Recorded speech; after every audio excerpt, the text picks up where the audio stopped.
MLA Danam Nagender కు high court నోటీసులు ఇచ్చింది. స్పీకర్ తీర్పును సవాల్ చేస్తూ ఏలేటి మహేశ్వర్ రెడ్డి హైకోర్టును ఆశ్రయించారు. ఏలేటి పిటిషన్ పై హైకోర్టు దానంకు నోటీసులు జారీ చేసింది. 4 వారాల్లో వివరణ ఇవ్వాలని ఆదేశించింది. తదుపరి విచారణ ఏప్రిల్ 16కు వాయిదా వేసింది హైకోర్టు.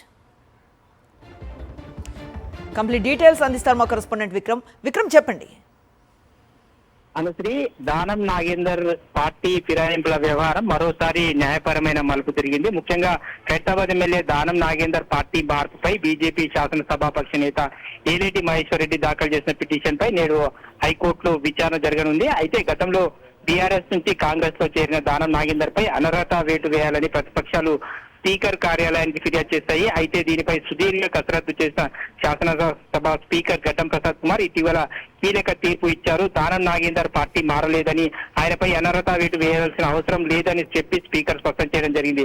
ఆ తర్వాత స్పీకర్ ఇచ్చిన నిర్ణయాన్ని సవాల్ చేస్తూ ఏలేటి మహేశ్వర్ రెడ్డి హైకోర్టును ఆశ్రయించారు. స్పీకర్ నిర్ణయం రాజ్యాంగ విరుద్ధమని, పార్టీ మారినట్లు స్పష్టమైన ఆధారాలు ఉన్నప్పటికీ ఫిరాయింపును తోసిపించడం సరికాదని పిటిషనర్ ప్రధానంగా వాదిస్తున్న పరిస్థితి ఉంది. దీనిపై హైకోర్టులో విచారణ జరుగుతుంది. Anusri. Right, thank you Vikram.